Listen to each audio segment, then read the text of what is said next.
I showed up to my wife's law school graduation party that I paid for, only for the venue to be closed. I called my wife. She said the party ended 2 hours ago. I guess I didn't want you there. Then I saw my wife's post on her social media thanking her office lover for sponsoring her education.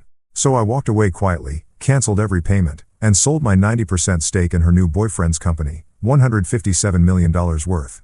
Minutes later, my phone lit up with 156 missed calls and someone showed up at my door. So there I was, cruising down Fifth Avenue in my Tesla Model S, feeling pretty damn good about myself. Tonight was supposed to be the night, Leah's law school graduation party at that swanky venue in downtown Manhattan that cost me more than most people's annual salary. 48 grand for one night, plus premium everything, because my wife had champagne tastes and zero understanding of budgets. Not that it mattered to me. Hell, I'd have paid double just to see her face light up when she walked into that place. The jazz trio she'd handpicked was probably warming up right about now, and the catering team was likely putting the finishing touches on those ridiculous gold-leafed appetizers she'd insisted on. "It's a once-in-a-lifetime celebration," she'd said, batting those gorgeous brown eyes at me.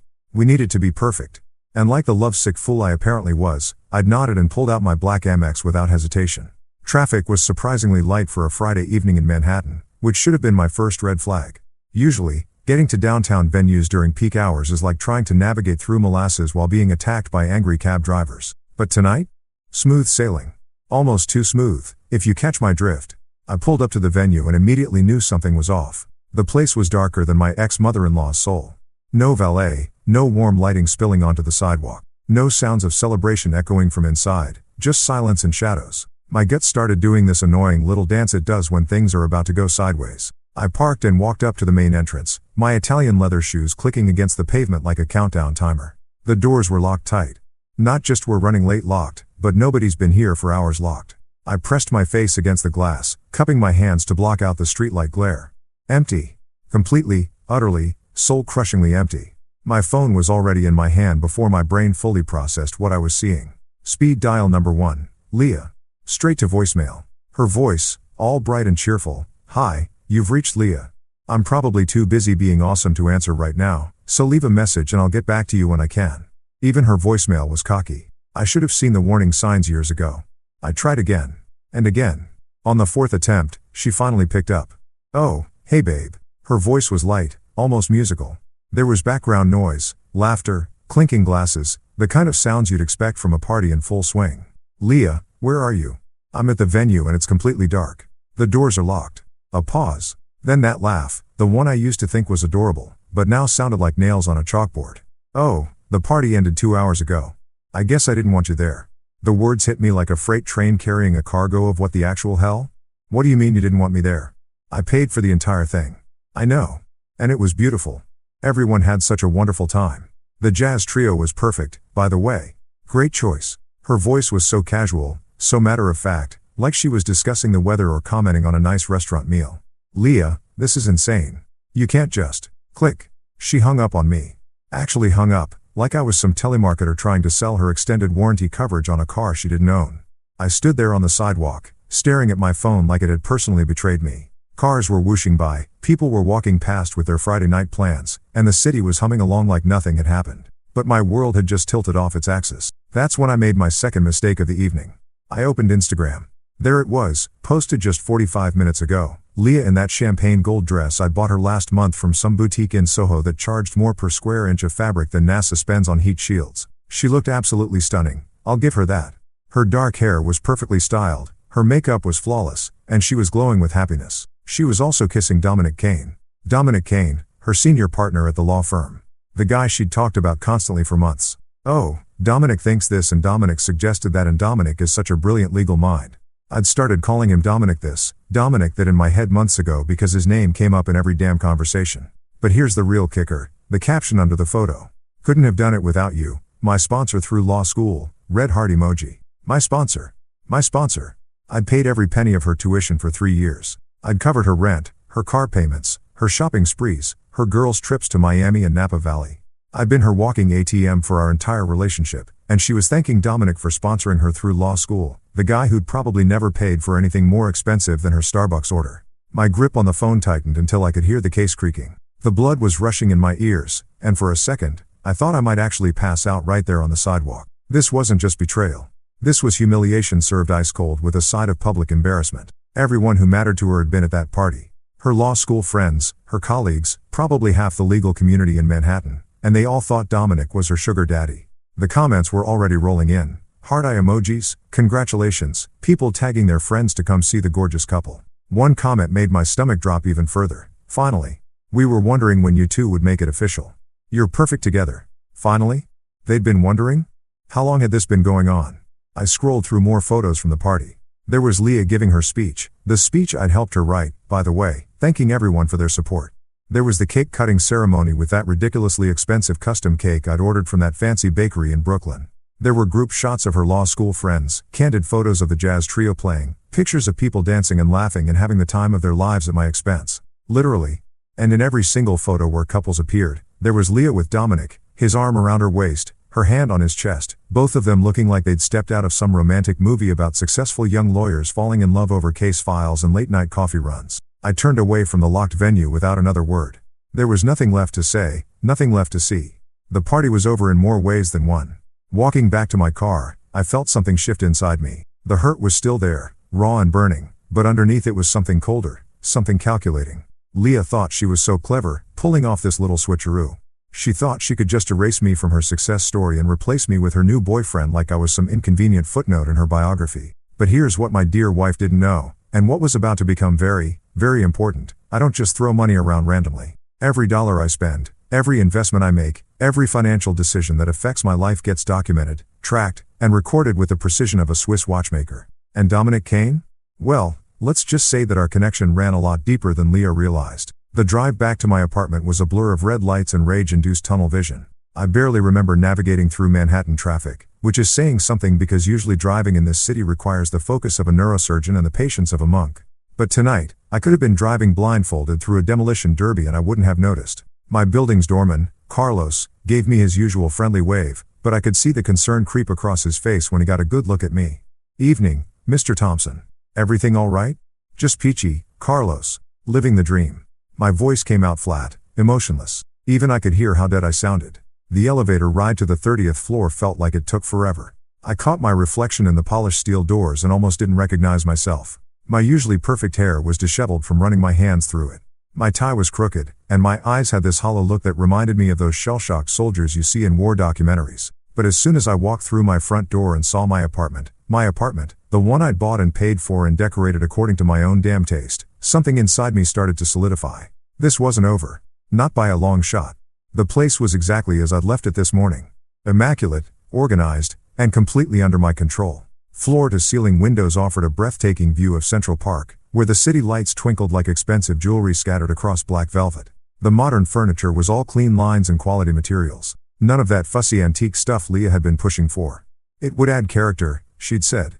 Yeah, well, turns out she was the one lacking character. I poured myself 3 fingers of Macallan 25, the good stuff I usually save for closing major deals, and headed straight for my home office. This room was my sanctuary, my fortress of solitude, my command center. Everything in here was exactly where it should be, arranged with the kind of obsessive precision that had made me successful in the first place. The desk was a thing of beauty, reclaimed walnut from some 19th century barn in Vermont, custom built by a guy in Brooklyn who charged more per square foot than most Manhattan apartments. My laptop sat open in the exact center, flanked by 2 matching monitors and a sound system that cost more than most people's cars. The bookshelf held my collection of business biographies, investment guides, and legal texts that I actually read, unlike some people who just posed with them for Instagram photos. But the real star of the show was sitting in the bottom drawer of my desk, locked away like the precious thing it was, my black leather primary assets binder. I pulled it out and set it on the desk with the reverence usually reserved for religious artifacts. This baby contained 3 years of meticulous record-keeping. Every transaction documented with obsessive detail, bank statements, wire transfer receipts, tuition invoices, rent payments, credit card statements, a complete financial autobiography of my relationship with Leah. See, here's the thing about me that Leah never quite understood. I don't do anything halfway. When I love someone, I love them completely, totally, with every fiber of my being. And when I support someone financially, I document every goddamn penny because that's what smart businessmen do. You keep records, you cover your ass, you make sure you can prove exactly what happened if things go sideways. And boy, had things gone sideways tonight. I opened the binder and started flipping through the pages. Each one a reminder of just how generous I'd been.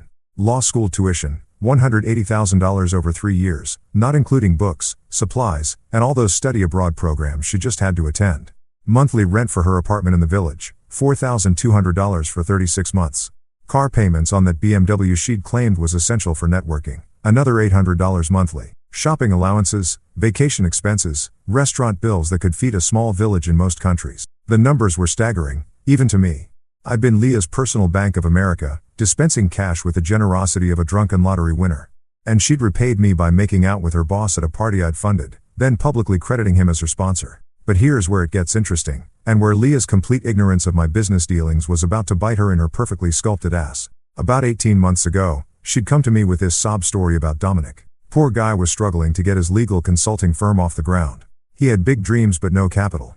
His family had cut him off financially after some falling out over his career choices. He was brilliant, according to Leah, but just needed someone to believe in him. "Baby, you're so good at seeing potential in people," she'd said, curled up next to me on this very couch. "Dominic has this amazing vision for revolutionizing corporate legal services. He just needs someone with your business sense to help make it happen." She'd batted those long eyelashes and given me that smile that used to make my knees weak. "Maybe you could meet with him? Just coffee, nothing major. I think you two would really click." So I'd met with Dominic. And you know what? The guy actually was brilliant. His business plan was solid, his market analysis was spot on, and his projections were realistic. Kane Dynamics had real potential to disrupt the traditional corporate law model. The problem was, he needed serious capital to make it happen. Way more than a simple loan or investment from friends and family.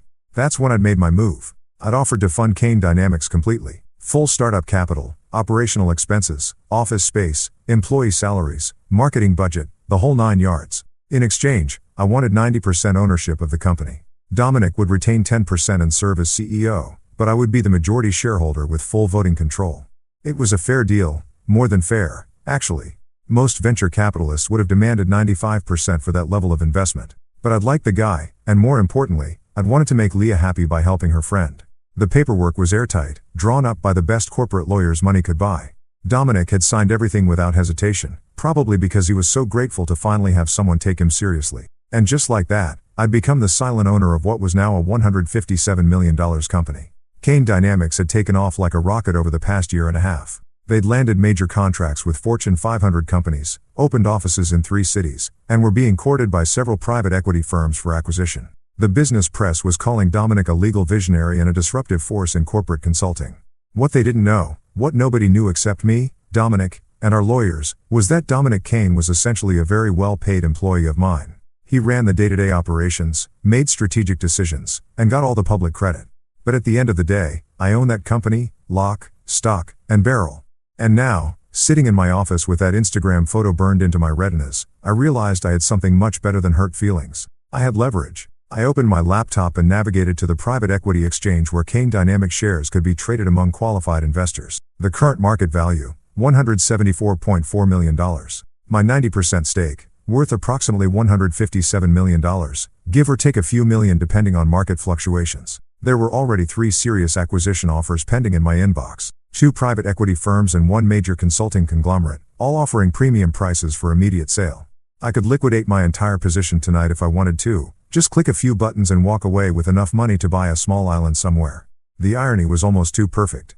Leah thought she was so clever, crediting Dominic as her sponsor in that Instagram post. She had no idea that her precious Dominic was essentially my employee, that his entire success story was built on my investment, that his brilliant legal mind was only able to flourish because I'd given him the financial foundation to do it. I leaned back in my chair and took another sip of whiskey. The burn felt good.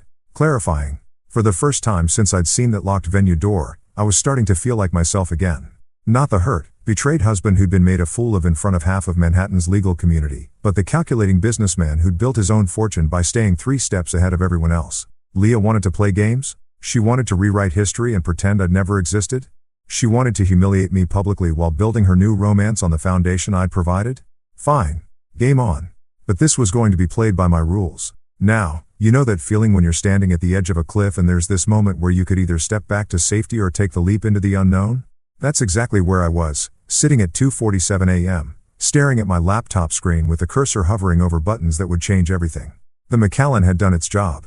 The sharp edges of my anger had smoothed into something much more dangerous, cold, calculated fury. I'd spent the last 4 hours going through every financial connection I had to Leah's perfect little life. And let me tell you, The web was more extensive than a conspiracy theorist's corkboard. But I'm a methodical guy. You don't build a multi-million-dollar portfolio by making rash decisions, even when your cheating wife has just served your dignity on a silver platter to half of Manhattan's legal elite. So I started small, with the arteries that fed her lifestyle, before moving on to the major organs. First up, the graduation party vendors. My fingers flew across the keyboard as I logged into my business banking portal. The venue payment? Cancelled, with the dispute filed citing services not rendered as agreed. The catering company? Same treatment. The jazz trio she'd handpicked? Their check was getting stopped faster than a teenager trying to use a fake ID at a liquor store. Now, technically, the services had been rendered, just not to me, since I'd apparently been persona non grata at my own wife's celebration. But that's the beautiful thing about contract law, there's always an out if you know where to look. The venue contract specifically stated that the event was for Mr. and Mrs. Thompson's celebration, and since Mr. Thompson hadn't been invited, the terms had been materially breached. I could practically hear the phone calls that would be happening in a few hours. Venue managers scrambling to explain to their bosses why they'd hosted a party without getting paid.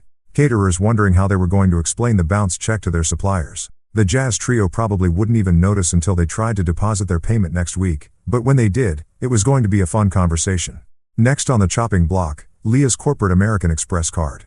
This one was particularly satisfying because I'd set it up as an authorized user account under my primary business credit line. The monthly limit was $15,000, which she routinely maxed out on everything from designer shoes to those ridiculous $200 facials she claimed were essential for professional networking. With a few clicks, her card was canceled, which meant her Uber account was linked to that card.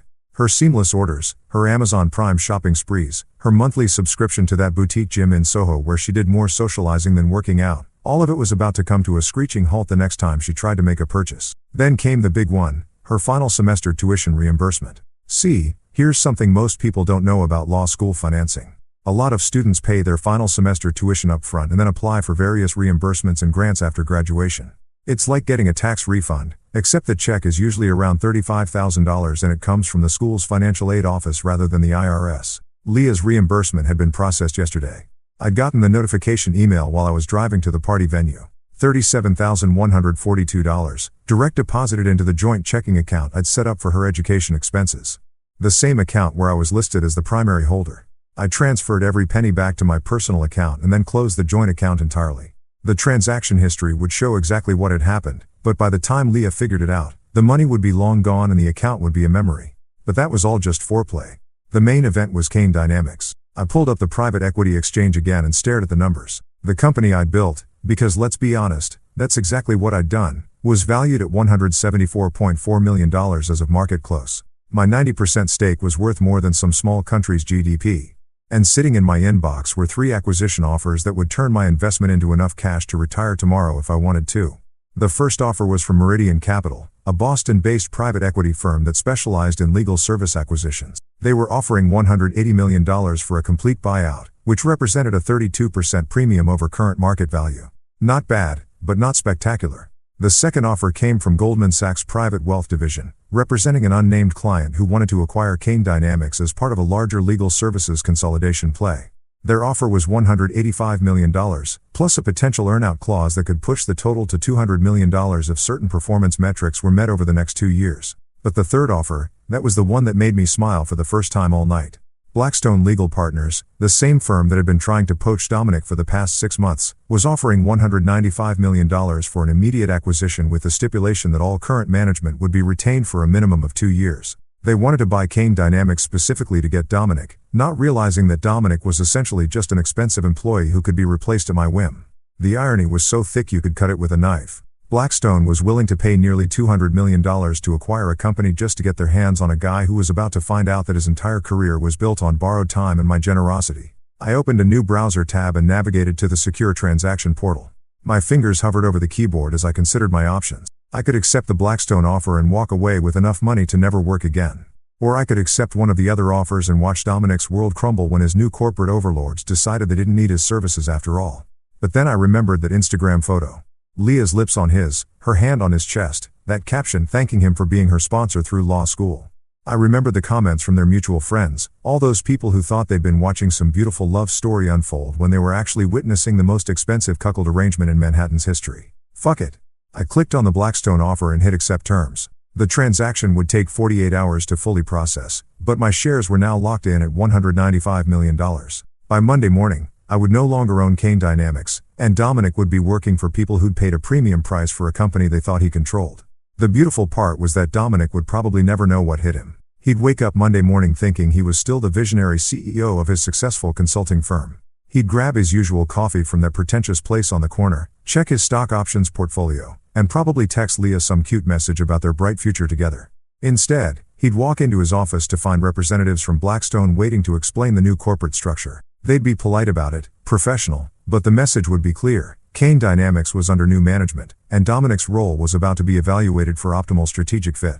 In corporate speak, that translates to, "We paid $195 million for your company because we thought you were indispensable, but now that we own you, we're going to figure out whether you're actually worth keeping around." My laptop chimed with a confirmation email. Transaction accepted. Funds would be available for transfer within 2 business days. I was now $195 million richer, and the company that had made Dominic into Leah's knight in shining armor was about to become someone else's problem. I leaned back in my chair and finished the last of my whiskey. The city lights twinkled outside my window, and for the first time since I'd stood outside that locked venue door, I felt like I was back in control. Phase 1 was complete. The financial arteries that had kept Leah's lifestyle flowing were now severed, and Dominic's professional world was about to be turned upside down. But this was just the beginning. Tomorrow, the real consequences would start hitting, and I had a front row seat to watch it all unfold. I woke up at 6:30 a.m. to the sound of my phone buzzing like an angry hornet trapped in a mason jar. Even in my half-asleep state, I knew exactly what was happening. The chickens were coming home to roost, and apparently they were pissed off about the accommodations. My phone screen looked like Times Square on New Year's Eve. Notification after notification lighting up the display, text messages, missed calls, voicemails, even a few WhatsApp messages from numbers I didn't recognize. The digital equivalent of pitchforks and torches, all demanding my immediate attention. I made myself a cup of coffee first, because I'm not a savage. Ethiopian single origin, ground fresh, brewed in my $3,000 espresso machine that Leah had called ridiculously overpriced when I bought it. Funny how everything I enjoyed was either overpriced or unnecessary according to her, but her monthly shopping sprees were essential investments in her professional image. The coffee was perfect, rich, smooth, with just enough caffeine to prepare me for whatever storm was waiting in my inbox. I settled into my favorite armchair, the one with the perfect view of Central Park, and finally checked my phone. 156 missed calls. 156. I hadn't seen numbers like that since the 2008 financial crisis, when half my clients were calling to either panic sell everything or beg me to perform some kind of investment miracle that would save their retirement funds. The text messages were even better. A beautiful cascade of desperation, confusion, and barely contained panic that read like a masterclass in actions have consequences. 101. Leah had sent 47 messages between 3 a.m. and 6 a.m. They started out confused. "Babe, my card got declined at the pharmacy. Can you check on that?" Progressed through anger. "This is ridiculous. I need my medications and my card isn't working." And ended up in full-blown panic mode. "Call me back right now. Something is seriously wrong with all my accounts and I need you to fix this immediately." The progression was beautiful to watch. You could practically see the exact moment when she realized this wasn't some computer glitch or banking error. The timestamp on message 32 was 4:47 a.m., probably right around when she called her bank and discovered that her account had been closed by the primary account holder. That would be me, in case anyone was keeping score. Dominic's messages were more professional but equally frantic. As a lawyer, he at least understood the concept of documentation, so his texts read like evidence for a future court case. "Michael, there seems to be an issue with Kane Dynamics operational accounts. Please call me at your earliest convenience to discuss." Then, 2 hours later, "Michael, this is urgent. Our payroll system is showing errors and several vendors are reporting payment issues. We need to resolve this immediately." But the real entertainment was in the voicemails. I grabbed a fresh cup of coffee and settled in for what I knew was going to be better than anything Netflix had to offer. Voicemail number 12 was from the venue coordinator, her voice tight with professional panic. "Mr. Thompson, this is Sandra from the Crystal Ballroom. We need to discuss the payment reversal that occurred overnight. Our accounting department is showing a significant discrepancy, and we have vendors asking questions about their payments. Please call me back as soon as possible." Voicemail 23 was from Dominic's CFO, a guy named Bradley who sounded like he'd been chainsmoking since dawn. "Mr. Thompson, this is Brad Henley from Kane Dynamics. We've got a serious problem with our operating capital, and Dominic mentioned you might be able to help clarify some banking issues. The board is meeting an emergency session, and we really need to get this sorted out before market open." Emergency session. I loved it. Nothing says your life is about to change dramatically like an emergency board meeting on a Saturday morning. But voicemail 38 was the crown jewel. Leah's voice, completely unhinged. "You son of a bitch. I know you're doing this on purpose. You can't just steal my money because your feelings got hurt. I have bills to pay and a life to live, and you don't get to just destroy everything because you're having some kind of midlife crisis. Call me back right now, or I swear to God I'll. The message cut off there, probably because she'd exceeded the time limit. Midlife crisis. That's what she was calling it. Like my perfectly reasonable response to being publicly humiliated and financially cuckolded was some kind of mental health episode that required her patience and understanding. I was on voicemail 45 when the doorbell rang. Carlos must have called up from the lobby, but I'd been too entertained by the digital meltdown to answer my landline. I walked to the front door and checked the peephole, expecting to see Leah standing there with that "we need to talk" expression that had preceded every major argument of our marriage. Instead, it was Maya Torres, Leah's personal assistant. Poor Maya looked like she'd been through a blender set on emotional devastation. Her usually perfect hair was pulled back in a messy ponytail, she was wearing yesterday's clothes, and she was clutching her phone like it was the only thing keeping her tethered to reality. I opened the door and leaned against the frame, coffee mug in hand. "Maya, this is unexpected. Don't you usually work banker's hours? Mr. Thompson, I'm so sorry to bother you this early, but..." She paused, looking around like she was afraid someone might be watching. "Can I come in? There's a situation." I stepped aside and gestured for her to enter. Maya had always been efficient, professional, and refreshingly honest about Leah's more unreasonable demands. If anyone deserved to be caught in the crossfire of my marital nuclear war, it wasn't her. She followed me into the living room, declining my offer of coffee with a shaky wave of her hand. "I don't even know where to start," she said, sinking into the couch like a deflated balloon. "Everything's falling apart." "Define everything," I said, settling back into my chair with the casual interest of someone watching a nature documentary about predators. The graduation after-party got shut down halfway through last night because the venue's check bounced. People were still dancing when security came in and told everyone they had to leave. Leah was mortified. I mean, absolutely mortified. Some of the partners from her firm were there, and they had to watch her get escorted out by building security. I nodded sympathetically while internally doing a victory dance. "That does sound embarrassing. But that's not even the worst part," Maya continued, her voice rising with each word.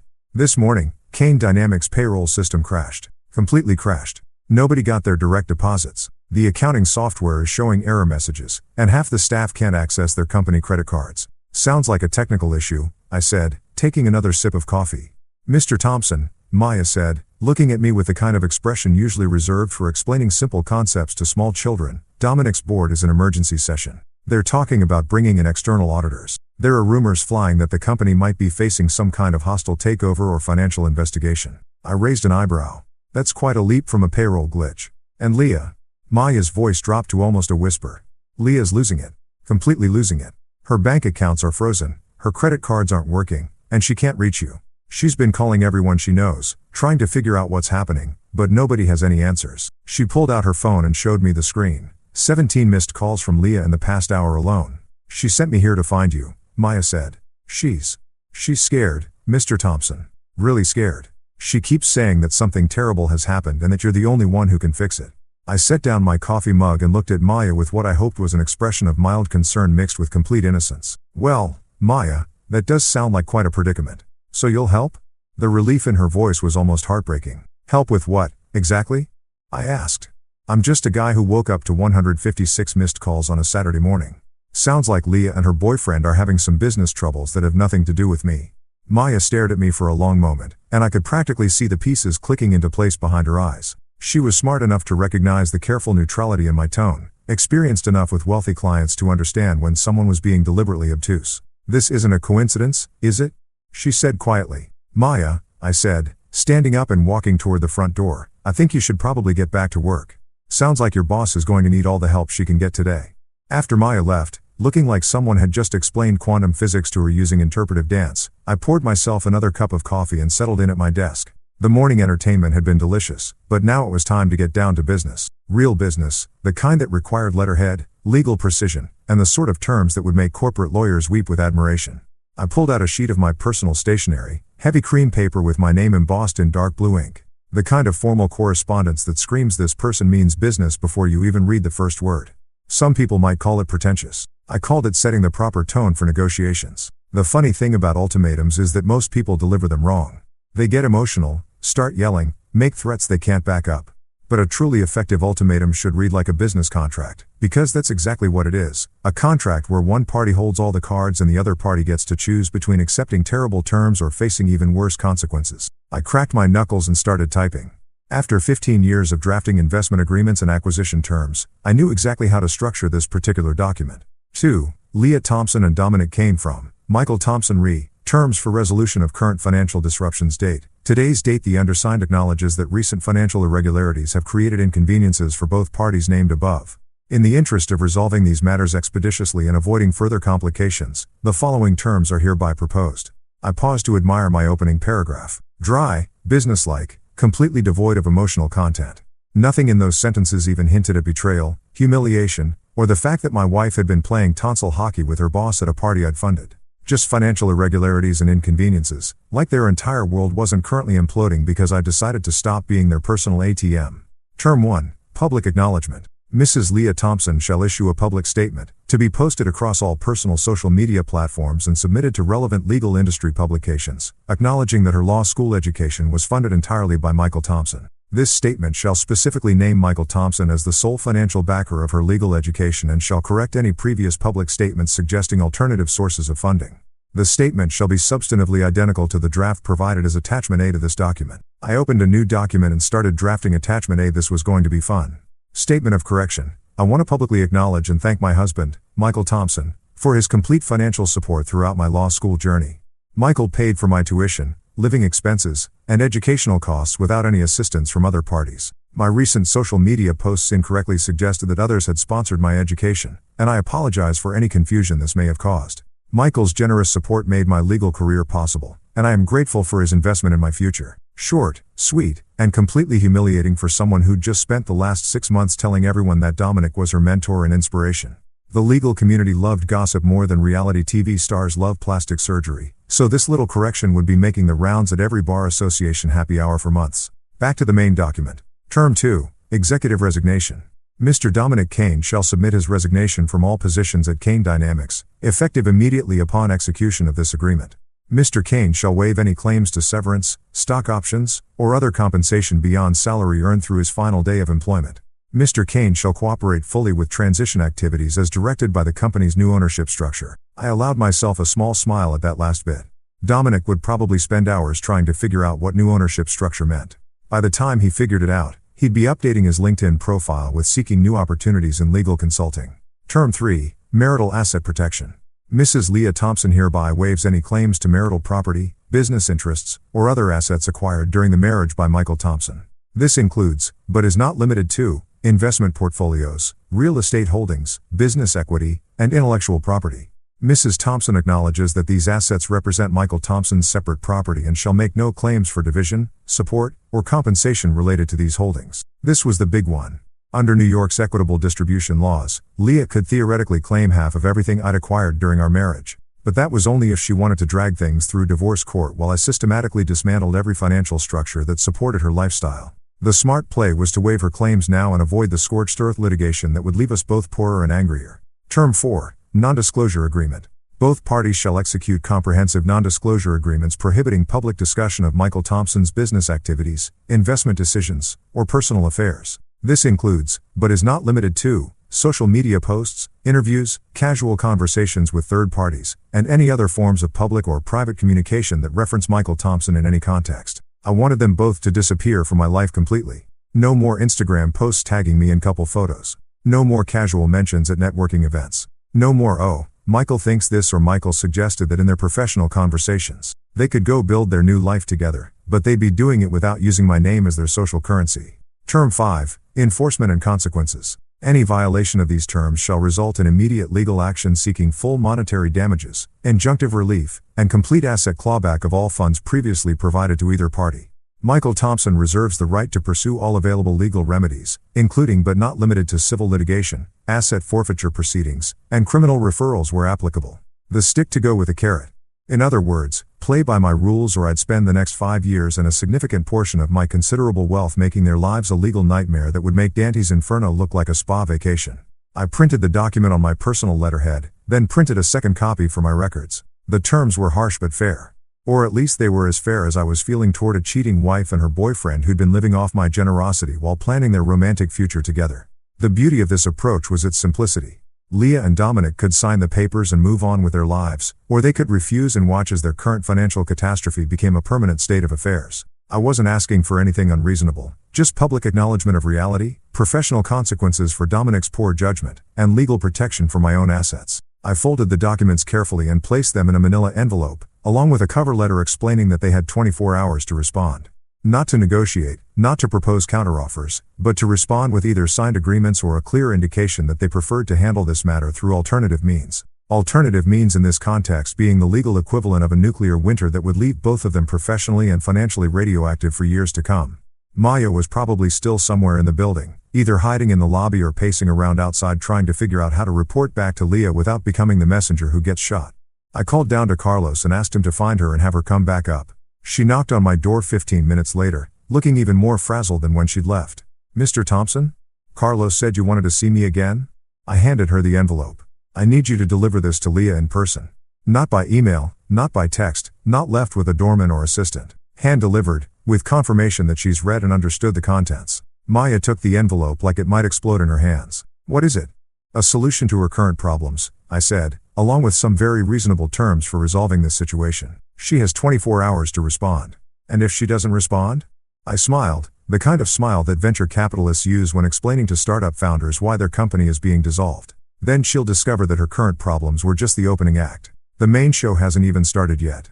I spent the rest of Saturday doing exactly what I'd been planning to do before my life imploded on Friday night, absolutely nothing productive. I ordered Thai food from that place on the Upper West Side that charges $40 for pad Thai but makes it so good you'd sell your grandmother's jewelry to get another order. I binge-watched the entire second season of some Netflix show about billionaires behaving badly, which, given my current circumstances, felt like a documentary about my weekend. Around 7 p.m., I opened a bottle of Barolo that I'd been saving for a special occasion. Originally, I'd thought that special occasion might be Leah's first big case win, or maybe a romantic anniversary dinner. Turns out the special occasion was celebrating the systematic destruction of my cheating wife's financial security. Life's funny like that. The wine was perfect, rich, complex, with just enough tannins to remind you that good things take time to develop properly. Unlike marriages, apparently, which could go from till death do us part to I guess I didn't want you there faster than a tech startup burning through venture capital. My phone had been mercifully quiet since Maya left with the envelope. Either Leah was taking her time reading my terms, or she was holed up somewhere having the kind of emotional breakdown that requires multiple boxes of tissues and at least one friend willing to listen to 3 hours of "but I don't understand how this happened" on repeat. I was halfway through the bottle and contemplating whether to order dessert from that overpriced gelato place when my building's front desk called. "Mr. Thompson, there's a Mrs. Thompson here to see you. Should I send her up?"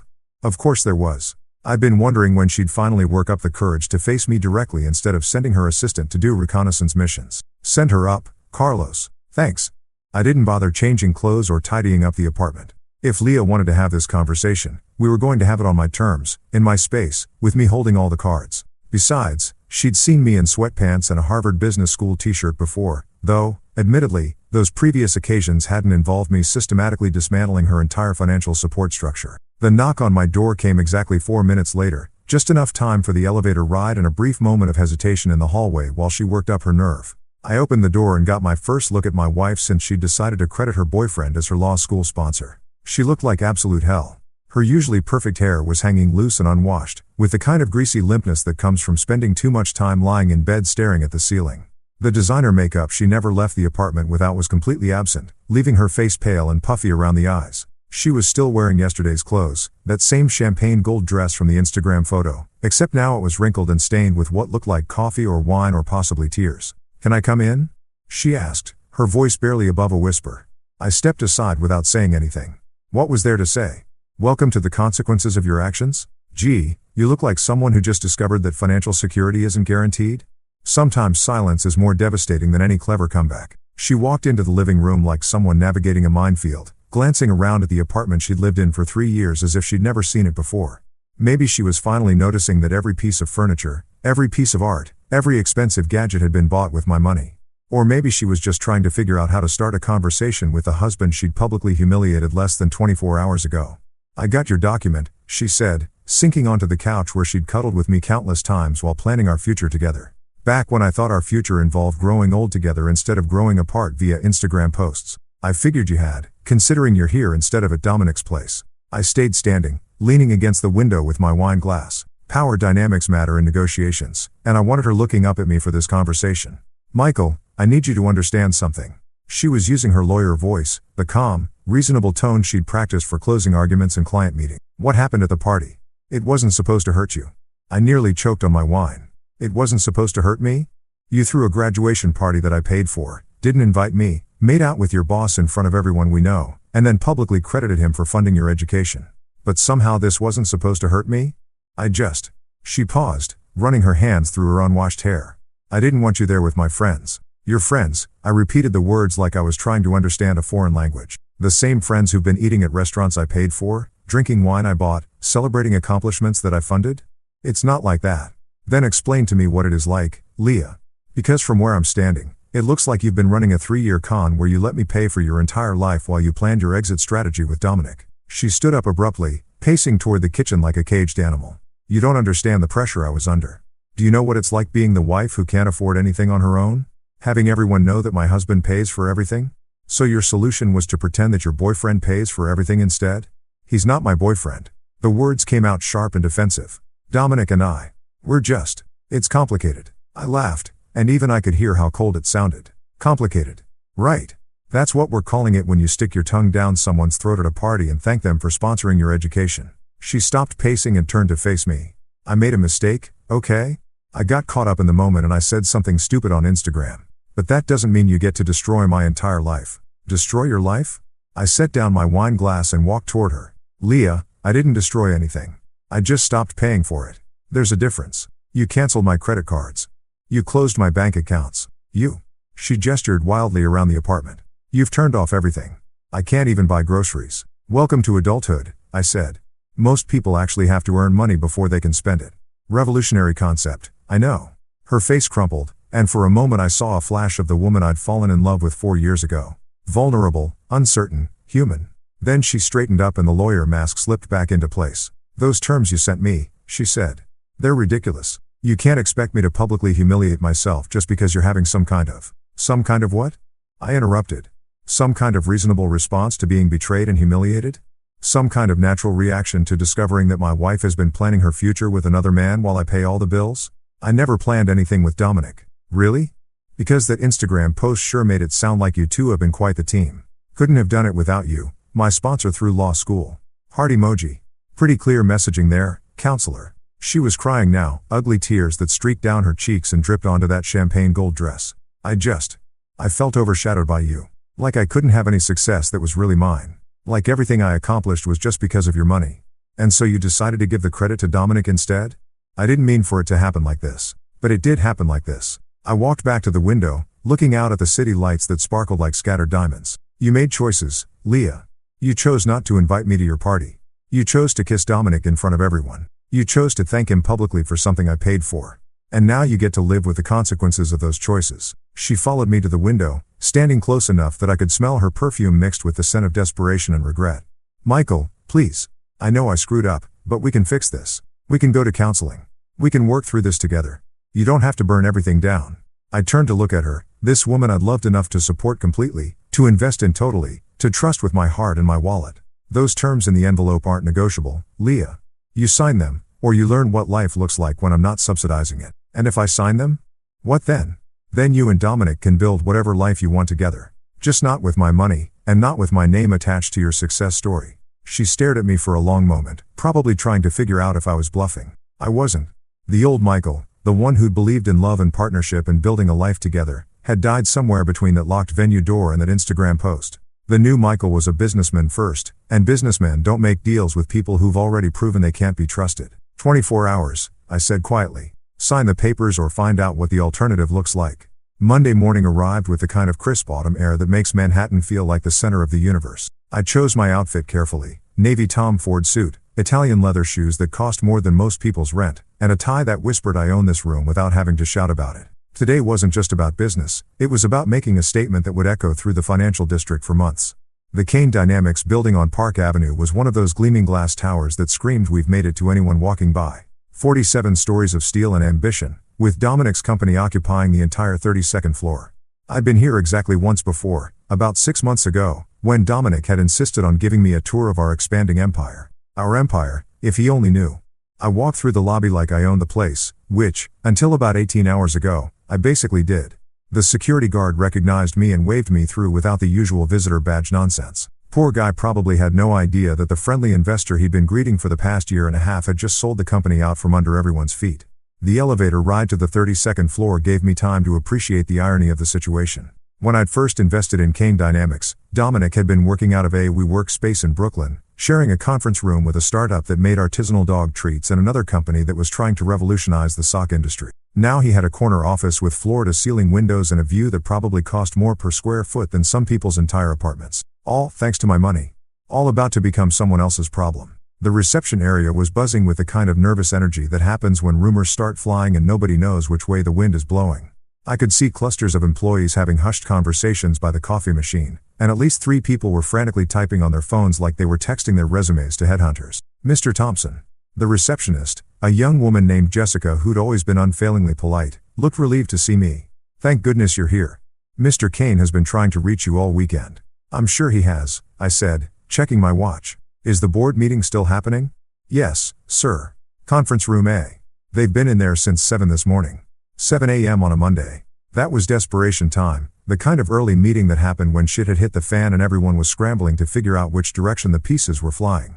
I walked down the hallway toward the conference room, passing offices where Kane Dynamics rising stars were probably wondering if they'd still have jobs by lunch. The irony wasn't lost on me that I was about to attend a board meeting for a company I no longer owned, to discuss problems I'd created, with people who had no idea I was the source of their current nightmare. The conference room had glass walls, so I could see the meeting in progress before I even opened the door. 7 people around a mahogany table that cost more than most cars, all looking like they'd been hit by a freight train carrying bad news. Financial documents were scattered across the table, laptops were open showing spreadsheets that probably looked like crime scenes, and everyone had that shell-shocked expression that comes with realizing your professional world is imploding in real time. Notably absent, Dominic Kane. I knocked once and opened the door. The conversation stopped immediately, and 7 pairs of eyes turned toward me with the kind of desperate hope usually reserved for disaster movie scenes where the cavalry arrives just in time. Michael. Brad Henley, the CFO, practically jumped out of his chair. Thank God you're here. We've been trying to reach you all weekend. So I heard, I said, taking the empty seat at the head of the table. It was Dominic's usual spot, but since Dominic wasn't here, I figured someone should fill the leadership vacuum. Where's our fearless CEO? The board members exchanged glances like they were trying to decide who had to deliver the bad news. Finally, Sarah Chen, the head of operations, cleared her throat. Dominic's no longer with the company as of this morning. Resignation?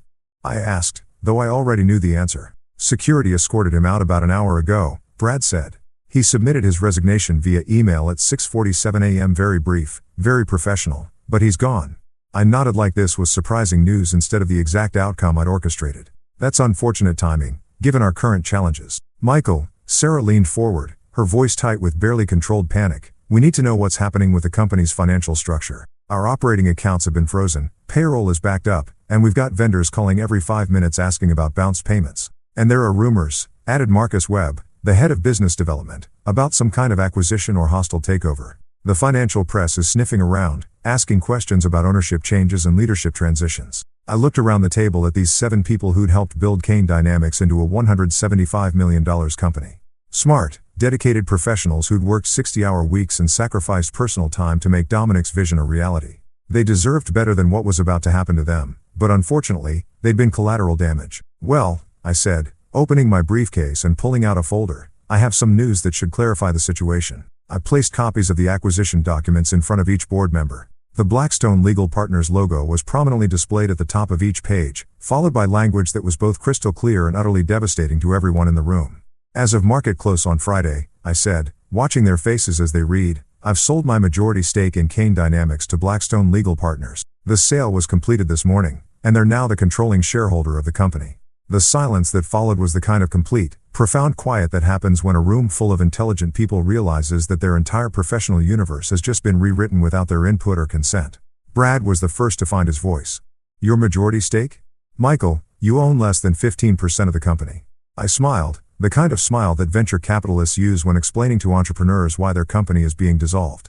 Actually, Brad, I own 90% of Kane Dynamics. Dominic held 10% and served as CEO. But I've been the majority shareholder since day one. Sarah's face had gone completely white. That's impossible. Dominic founded this company. He built it from nothing. Dominic had the vision, I said. I had the capital. 90% of the startup funding, 90% of the operational investment, 90% of the expansion capital, All of it came from my personal portfolio. In exchange, I received 90% ownership. It's all documented in the original incorporation papers, if you'd like to review them. Marcus was frantically scrolling through his phone, probably pulling up the corporate filings that he should have read more carefully 18 months ago. But why? Why would you sell to Blackstone? We're profitable, we're growing, we just landed the Morrison Industries contract. Because, I interrupted, my priorities have changed. I'm divesting from certain business relationships that no longer align with my personal interest. The euphemism hung in the air like smoke from a fired gun. These people weren't stupid, they could probably guess that my sudden decision to sell had something to do with the mysterious personnel changes and Dominic's abrupt departure. But they'd never know the full story. They'd never know about the graduation party, the Instagram post, or the fact that their former CEO had been playing house with my wife while I funded his professional dreams. What does this mean for us? Asked Jennifer Walsh, the head of legal affairs, in the kind of voice people use when they already know the answer but hope they're wrong. Blackstone's representatives will be here this afternoon, I said, checking my watch. They'll be conducting individual meetings with all senior staff to assess the current organizational structure and determine optimal strategic alignment going forward. In corporate speak, that translated to, they're going to fire half of you and restructure the rest of the company according to their own vision. They paid a premium for Kane Dynamics because they believed they were acquiring Dominic's leadership and vision, I continued. Now that Dominic's no longer part of the equation, they'll need to reevaluate whether the company still meets their investment criteria. Brad's hands were shaking as he set down the acquisition documents. Michael, this company employs 47 people. Some of them have families, mortgages, kids in college. You can't just. I can. And I did, I said, standing up and closing my briefcase. Blackstone Legal Partners is a reputable firm with extensive experience in corporate restructuring. I'm confident they'll make decisions that are in the best interests of their investment. Which was a polite way of saying, not my problem anymore. I walked toward the door, then paused and turned back to face the room full of shell-shocked executives. For what it's worth, you're all talented professionals. I'm sure you'll land on your feet, regardless of what Blackstone decides. Then I left them there to contemplate the smoking crater where their careers used to be. 2 weeks later, I was standing in a converted warehouse in Brooklyn, watching a 27-year-old coding prodigy explain why her legal tech startup was going to revolutionize how law firms handle research. The irony wasn't lost on me that I was back in the borough where Dominic had started Kane Dynamics, except this time I was looking at something that actually deserved my investment. The space was nothing like Kane Dynamics' polished Park Avenue offices. Exposed brick walls, concrete floors, and the kind of industrial lighting that made everything look like a hipster coffee shop. But there was energy here, the kind of focused intensity that happens when smart people are building something they actually believe in, rather than just trying to impress investors and climb corporate ladders. The problem with legal research, Ava Lynn was saying, gesturing toward a wall covered with whiteboards that looked like they'd been attacked by a caffeinated mathematician, is that it's still stuck in the 19th century. Lawyers are paying junior associates $300 an hour to do work that artificial intelligence could handle in minutes. I nodded, sipping coffee from a chipped mug that probably came from some thrift store in Williamsburg. The coffee was terrible, bitter, weak, and served at approximately room temperature. But I was more interested in what Ava was saying than the quality of her beverage service. Show me the demo, I said. Ava's eyes lit up like someone had just offered her unlimited funding and a lifetime supply of Red Bull. She practically bounced over to her laptop, which was connected to a massive monitor that dominated one wall of the workspace. Okay, so imagine you're working on a complex merger case, she said, her fingers flying across the keyboard. Traditional research would involve sending 3 junior lawyers to spend 40 hours combing through legal databases, precedent cases, and regulatory filings. They'd bill the client $36,000 for work that mostly involves keyword searches and document review. The screen filled with a clean, intuitive interface that looked nothing like the clunky legal databases I'd seen lawyers struggling with for years. Now watch this, Ava said, typing in a search query that would have taken those junior lawyers days to properly research. Results appeared instantly. Not just a list of cases and statutes, but an organized, weighted analysis of relevant precedents, complete with confidence ratings and strategic recommendations. The AI had sorted through thousands of documents, identified the most relevant materials, and presented them in a format that actually made sense. This is impressive, I said, and I meant it. I'd seen plenty of tech demos over the years, most of them promising to revolutionize industries that didn't particularly want to be revolutionized. But this was different. This solved a real problem that cost law firms millions of dollars annually. We're not trying to replace lawyers, Ava continued, clearly warming to her favorite subject. We're trying to make them more efficient. Instead of spending weeks on research, they can spend their time on strategy, client relationships, actual legal thinking, the stuff that humans are actually good at. I walked around the workspace, taking in the setup. 6 developers working at standing desks that looked like they'd been assembled from IKEA parts and industrial pipe fittings. A conference area made from a reclaimed door balanced on sawhorses. Whiteboards covered with flowcharts, user interface mockups, and what appeared to be a betting pool about which pizza place delivered fastest to their address. This was what a real startup looked like: lean, focused, built by people who cared more about solving problems than impressing anyone. It reminded me of my own early days, back when I was trading stocks from a studio apartment and living on ramen noodles and stubborn determination. "What's your current funding situation?" I asked. Ava's enthusiasm dimmed slightly. "We've been bootstrapping so far. I had some savings from my previous job at Google, and the team is working for equity until we can afford proper salaries. We've got enough runway for maybe 3 more months. And then?" She shrugged, trying to look casual about the fact that her company was 3 months away from bankruptcy. "Then we either find investors, or we all go back to working for other people's dreams." I pulled out my phone and showed her the research I'd done on her background while riding the subway to Brooklyn. MIT computer science degree, 3 years at Google working on machine learning algorithms, 2 years at a legal tech startup that had been acquired by Thomson Reuters. Her code was elegant, her strategic thinking was sound, and most importantly, she was solving a problem that actually mattered. "Tell me about your team," I said. "Best engineers I've ever worked with," Ava said, gesturing toward the developers who were pretending not to eavesdrop on our conversation. Sarah over there built recommendation engines for Netflix. Marcus worked on fraud detection algorithms for PayPal. Kim was the lead developer on that document analysis platform that LexisNexis bought for $40 million last year. And they're all working for equity. They believe in what we're building. Everyone here could get jobs at Google or Facebook tomorrow, making twice what I'll be able to pay them for the next 2 years. But they're here because they want to build something that matters. That was the difference between this company and Kane Dynamics. Dominic had been building a consulting firm to feed his own ego and impress people at legal industry cocktail parties. Ava was building something that could actually change how an entire profession operated. "What do you need to scale?" I asked. "Realistically, $10 million would let us hire the team we need, build out our infrastructure, and fund operations for the next 18 months. $15 million would be better. We could expand faster, maybe open a West Coast office, start targeting the really big law firms." I walked back to the whiteboard covered with user interface mockups. The design was clean, intuitive, obviously built by people who understood that lawyers didn't have time to learn complicated software just to do basic research. "Have you talked to potential customers? Actual law firms?" "We've got pilot programs running with 3 mid-size firms in Manhattan," Ava said. "The feedback has been incredible. Partners are telling us we're saving them 60 to 70% on research costs, and the quality of analysis is actually better than what their junior associates were producing." "Show me the numbers." For the next hour, Ava walked me through financial projections, market analysis, and customer acquisition strategies that were surprisingly sophisticated for a company operating out of a converted warehouse. She'd done her homework. More importantly, she understood both the technical challenges and the business realities of what she was trying to build. "The legal industry spends $12 billion annually on research and document review," she said, pulling up a slide that showed market size and growth projections. "If we can capture even 2% of that market, we're looking at a $240 million business." I closed my laptop and looked around the workspace one more time. 6 brilliant engineers working for equity and pizza, building something that could legitimately disrupt a multi-billion-dollar industry. It was exactly the kind of investment opportunity I'd been looking for my entire career. "Ava," I said, "what if I told you I could write you a check for $15 million right now? 45% equity, board seat, full operational control stays with you."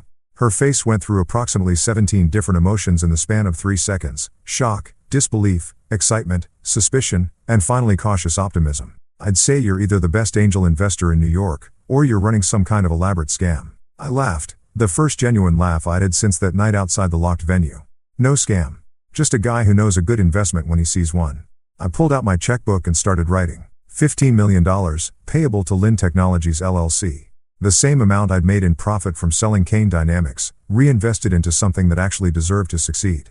"Welcome to the big leagues," I said, handing her the check. For the first time in 2 weeks, I felt like I was building something instead of destroying it. 3 days after writing that check to Ava, I was sitting in a corner booth at a quiet cafe on the Upper East Side, watching my soon-to-be ex-wife fidget with her coffee cup like it held the secrets to salvaging her reputation. She'd finally agreed to meet, probably because her credit cards were still frozen and she needed to eat something that didn't come from a food truck. The cafe was one of those understated places that charged $12 for coffee but didn't feel the need to advertise it with neon signs and Instagram-worthy latte art. Just good coffee, comfortable seating, and the kind of acoustic design that let you have private conversations without the entire room listening in. Perfect for what I had planned. Leah looked better than she had during our last encounter, but not by much. She'd managed to shower and change clothes, but there were dark circles under her eyes that makeup couldn't quite hide. and her usually confident posture had been replaced by the hunched shoulders of someone who'd spent the past week discovering that financial independence wasn't just a catchphrase from women's magazines. "You look like you've been sleeping," I said, settling into the booth across from her. "Some." She wrapped her hands around her coffee mug like it was a life preserver. "Michael, I've been thinking about your terms, and they're designed to humiliate me." I stirred sugar into my espresso and considered her statement. "They're designed to correct the public record. There's a difference. You want me to publicly admit that you funded my entire education while I thank someone else for it. That's humiliation. That's honesty." I leaned back against the booth's leather upholstery. "You made a choice to rewrite history in that Instagram post. Now you get to choose whether to correct it voluntarily or let other people figure out the truth on their own." She was quiet for a long moment, staring out the cafe's windows at the pedestrians hurrying past on their way to jobs that probably didn't hang in the balance of social media posts and financial revenge schemes. "What happened to Dominic?" she asked finally. "What do you mean?"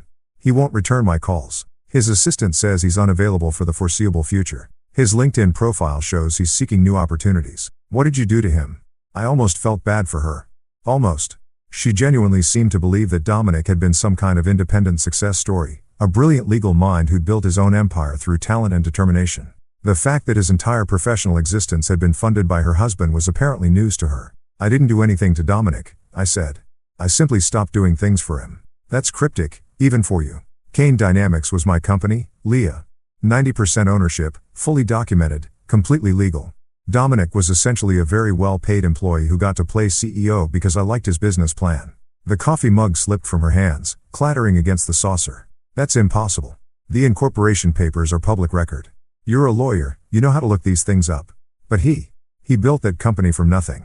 He was working 18-hour days, making all the strategic decisions, landing all the major clients. With my money." I pulled out my phone and showed her the bank transfer records that I'd printed out for exactly this conversation. 18 months of operational funding, startup capital, expansion loans, office leases, all of it came from my investment portfolio. She stared at the documents like they were written in a foreign language. Why would you fund his company?" "Because my wife asked me to help her friend who was struggling to get his legal consulting firm off the ground. Remember that conversation? You said he was brilliant but just needed someone to believe in him." The color drained from her face as the pieces clicked into place. "Oh, God. So when you thanked him for sponsoring your education, you were essentially thanking him for spending my money on your tuition while I spent my money on his business. It's like a financial Russian nesting doll of irony." "Michael, I didn't know." "Of course you didn't know, because you never asked. You just assumed that your brilliant boyfriend had built his own empire, and you were happy to let everyone think he was your sugar daddy instead of me." She put her head in her hands, her shoulders shaking slightly. I wasn't sure if she was crying or just trying to process the magnitude of how badly she'd miscalculated the situation. "The public statement," I said, pulling a printed draft from my briefcase. "Let's go through it together and make sure we get the wording right." She looked up at me with red-rimmed eyes. "You're really going to make me do this? You're going to do this because it's the truth, and because the alternative is watching me spend the next 5 years proving in court that you committed fraud by misrepresenting the source of your educational funding to potential employers and professional contacts." I slid the draft across the table. "Read it out loud. I want to make sure it sounds natural."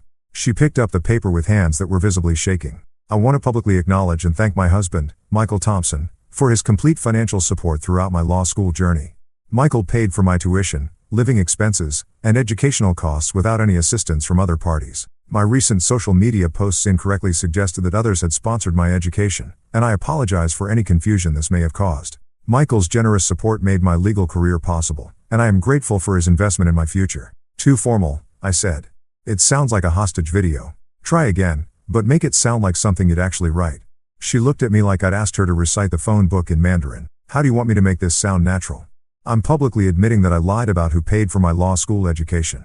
You're publicly correcting an error. There's a difference." For the next hour, we went through the statement line by line, adjusting the language until it sounded like something a person might actually post on social media rather than something dictated by a divorce attorney. The final version was shorter, more conversational, but still contained all the key admissions I needed on the record. "When does this go live?" she asked. "Tonight.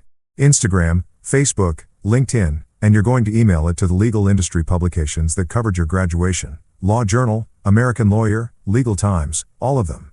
This is going to destroy my reputation. Your reputation was built on a lie. I'm just giving you the chance to correct it before someone else does the research and figures it out themselves." She folded the statement and put it in her purse like she was handling toxic waste. "And after this? After I humiliate myself publicly and admit that my successful boyfriend was actually just spending my husband's money? After this, You and Dominic get to build whatever life you want together. Just not with my funding, and not with my name attached to your success stories. She stood up to leave, then paused. For what it's worth, I really didn't mean for things to happen this way.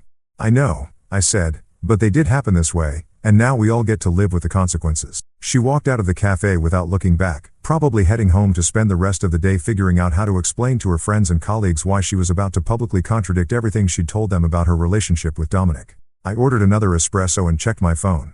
Ava had sent me a text with photos from their office, the team celebrating their new funding with champagne that probably cost less than Leah's usual lunch. A real celebration, from people who'd actually earned something worth celebrating. By tomorrow morning, everyone in Manhattan's legal community would know the real story behind Leah Thompson's law school education. And for the first time in weeks, I was looking forward to reading the comments.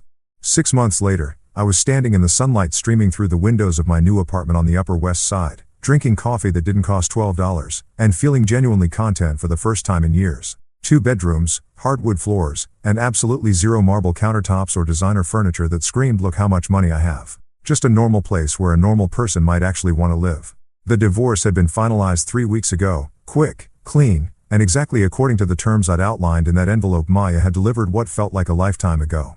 Leah had signed everything without attempting to negotiate, probably because her lawyer had explained in very small words what would happen if she tried to fight a guy who documented every financial transaction with the obsessive precision of a Swiss accountant. She'd moved to Portland, of all places, working for some nonprofit legal aid clinic that helped low-income families with housing disputes. The irony wasn't lost on me that she'd gone from Manhattan corporate law to helping people who actually couldn't afford lawyers. Maybe getting her financial reality checked had given her some perspective on what real problems look like. She'd sent me a letter last month, handwritten, not typed, which was somehow more personal than anything she'd done in the last year of our marriage. "I finally understand the difference between prestige and worth," she'd written.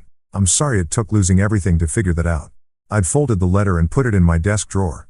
Not as a keepsake, exactly, but as closure, proof that the woman I'd married was still in there somewhere underneath all the Instagram captions and professional networking. Dominic had landed on his feet, sort of. He was working for a mid-tier firm in Chicago, handling corporate compliance cases that probably bored him to tears after running his own company. His LinkedIn profile listed him as senior associate, which was corporate speak for former CEO who's now back to being someone else's employee.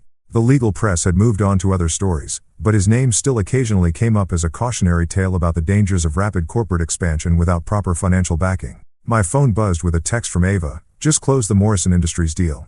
$2.3 million annual contract. Drinks at 6? I smiled and typed back, "Absolutely. My treat." Lynn Technologies had become exactly what I'd hoped it would be when I'd written that check in the Brooklyn warehouse. They'd landed 12 major clients, opened offices in Boston and San Francisco, and were being courted by venture capital firms who wanted to lead their Series B funding round. Ava had been featured on the cover of Legal Tech magazine as one of the industry's 30 under 30 disruptors, and unlike certain other people I could mention, she'd actually earned the recognition. I spent my days now doing things that actually mattered. Guest lectures at Columbia Law School about the intersection of technology and legal practice, mentoring other startups that were trying to solve real problems instead of just chasing valuations, serving on the board of Lynn Technologies, and watching brilliant people build something that would outlast all of us. The apartment was quiet except for the distant sounds of the city going about its business. No designer furniture that cost more than cars. No art collections that existed solely to impress dinner party guests. No evidence of the life I'd built with someone who'd never really wanted to build anything with me at all. Just sunlight, good coffee, and the satisfaction of knowing that I'd won. Not because I'd destroyed Leah's financial security or ended Dominic's CEO career or forced them both to confront the reality of their choices. I'd won because I'd freed myself from a relationship that was built on transactions instead of trust, from supporting people who saw my money as an entitlement rather than a gift. I'd won because I was finally investing in things that deserved to succeed, working with people who wanted to build rather than just consume, living a life that belonged to me instead of performing in someone else's social media fantasy. My phone rang. Ava again. "Change of plans," she said. "The whole team wants to celebrate the Morrison deal. We're thinking that new rooftop place in Brooklyn. You in?" I looked around my normal apartment with its normal furniture and its complete absence of Instagram-worthy moments, and realized I couldn't think of anywhere I'd rather be than celebrating with people who'd actually earned their success. "I'm in," I said. "See you there." I grabbed my jacket and headed for the door, leaving behind the sunlight and the quiet and the satisfaction of a well-executed victory. Time to go celebrate with people who understood the difference between building something real and just looking successful online. 6 months ago, I'd thought my life was over when I stood outside that locked venue door. Turns out it was just beginning.